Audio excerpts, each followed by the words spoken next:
Problema sa buong mundo ang mga basurang plastik na naiipon sa mga ilog at dagat. Dati na yung sakit ng ulo sa Ilog Pasig at patuloy na sinisolusyonan.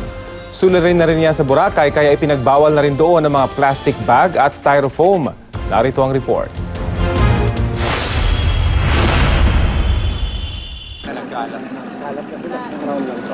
Ilang dekada na ring problema ang basura at dumi ng Ilog Pasig at hanggang ngayon, hindi pa rin nagbabago ang sitwasyon.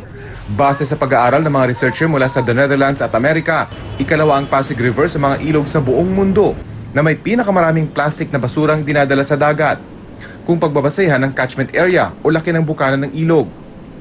Lubhang napakarami ang mahigit 68,000 tonelada ng plastic na nagmumula rito kada taon. Bukod sa Ilog Pasig, problema rin ang plastic sa isla ng Boracay sa Malay Aklan. Pero simula sa July 15, bawal na roon ang paggamit ng mga plastic bag at styrofoam. Kukumpiskahin na ng mga tauhan ng munisipyo ng Malay na nakakasakop sa isla ang mga bitbit na plastic bag at styrofoam sa isla. Ipagbabawal din ito sa mga kainan. Pagpasok naman ng 2018, may multa ng 1,500 pesos hanggang 2,500 pesos ang mga lalabag sa ordinansa.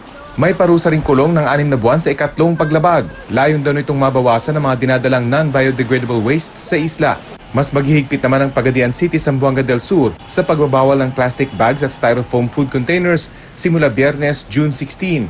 Yan ay kahit 8 taon na ang ordinansang ito sa lungsod. Sa halip na plastic, reusable bags at paper bags na lang daw dapat ang gamitin ng mga residente. Ang mga establishmentong lalabag, pagmumultahin ng 3,000 pesos sa unang paglabag at sa third offense, kanselado na ang business permit. No segregation, no collection policy naman ang ipinatutupad na ordinansa sa Tagbilaran, Bohol. Paraan daw ito ng gobyerno para mabawasan ang basura, lalo't ipinasara ng DENR ang Tagbilaran dump site.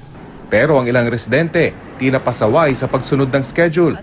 Basta-basta na lang iniiwan ang mga basura kung saan-saan, kaya ang resulta, nagkalat ang mga basura sa daan.